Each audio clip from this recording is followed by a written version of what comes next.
Alright, well hello physics students and welcome to this video lecture that is going to kind of go through the process of how I want us to attack these goalless problems. Again, these problems are scenarios that I'm giving you, and I want you to simply find as many things as you can and use the tools that you've learned so far in this course. So with this problem, we have this scenario of a man pushing a lawnmower.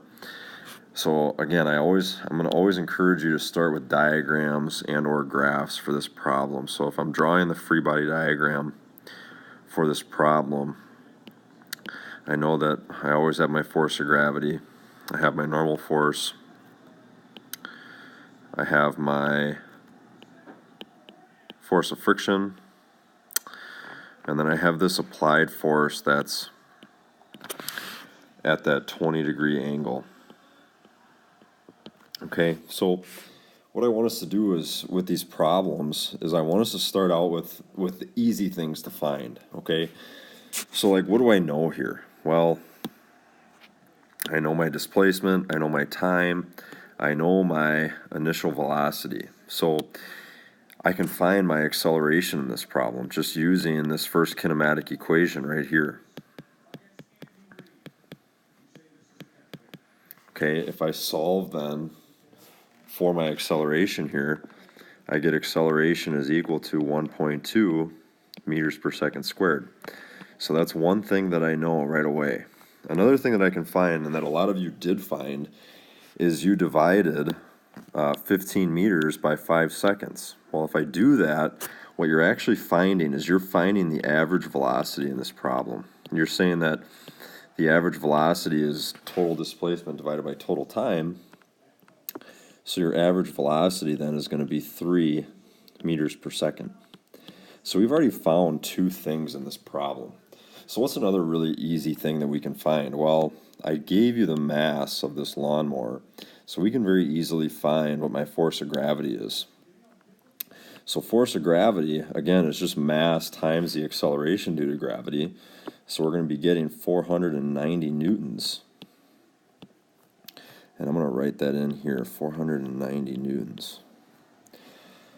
All right, so what else can we find? Well, if I take this force applied here, and I know it's at this 20-degree angle, I'm going to isolate that triangle.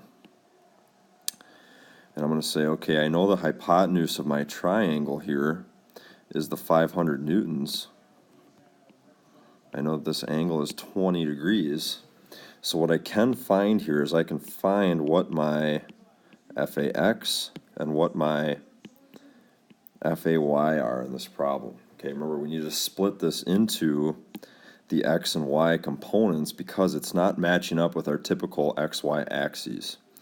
So if we do the correct trigonometry there, we should get FAX to be 469 newtons, and we should get FAY equal to 171 newtons. So from there, that opens a lot of doors for us. We can find a lot of things now that we know these components. I'm going to start out with trying to find what my normal force is. And actually, before I do that, I'm going to box these so it shows that we found these unknown values. All right, so I'm going to work on finding the normal force. So again, I'm going to do a sum of forces in my y direction. Now, in my y direction, my motion's not changing. So I know that my sum of forces needs to equal 0. So what forces do I have in my y direction? Well, I have my normal force, I have my force of gravity, and I have FAY. So I'm going to say then that normal force minus force of gravity, because it's acting downward, minus FAY is going to equal 0. Now, I know FG, I know my force of gravity, I know FAY, so my normal force then, if I solve this, is going to equal 661 newtons. Okay, now, next, because I know FAX, I can now find force of friction. Now, some of you were saying that FAX was just equal to force of friction. And that's not true in this problem because we have acceleration. Our motion is changing in this x direction, okay? So what we need to say is that our sum of forces in the x direction is actually equal to mass times acceleration. So what we have here is we have FAX minus force of friction is equal to 50 kilograms times this acceleration that we found initially in this problem, okay, using this kinematic equation.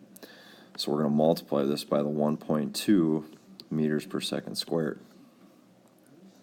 All right, and if I plug in what my FAX is, the 469, I get a force of friction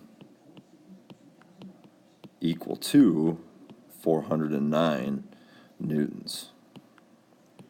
Okay, so already, just in this pretty simple scenario, I found 7 things. Okay, found 7 things already. Now, knowing force of friction and knowing my normal force, I can solve for my coefficient of friction. So I'm going to come over here and I'm going to say, okay, force of friction is equal to coefficient of friction, or mu, our fancy U, times our normal force. If I rearrange that, I know mu is equal to force of friction divided by my normal force. So plugging in those values, I'm going to find that, I'm going to say therefore, mu is equal to 0.62. All right, so we found 8 things. One of the last things that I can find in this problem is what the final velocity of that lawnmower is. So I can use this kinematic equation right here,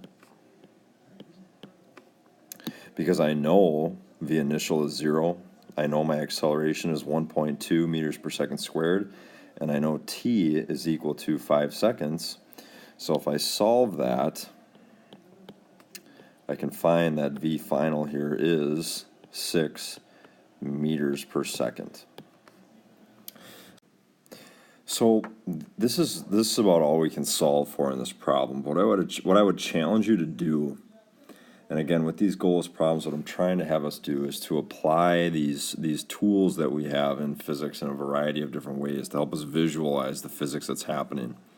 So with the known information that we have here, what I would encourage you to do is to draw those various motion graphs that we studied pretty extensively in our first unit. Try and draw a position versus time graph. Try and draw a velocity versus time graph. Try and draw an acceleration versus time graph. We know that there's acceleration in this problem, so we know in our position versus time graph we need to be seeing one of those curved shapes. But what is that curved shape going to look like? In a velocity versus time graph, we know we're speeding up, okay? We know that we have that positive acceleration, so what is that going to look like? And we know that we have a constant acceleration, so what is that going to look like? I'm going to challenge you to do that in this problem. But again, the biggest piece of advice that I can give you in these problems is to find the simple things first. What is the easy things to find? And once you know those easy things, what can those easy things help you to find that maybe are a little more obscure within these goalless problems, within these scenarios? So I hope this helps you out. I hope this gives you an idea of how we can attack these goalless problems. I hope you all have a wonderful Thanksgiving break. Take care.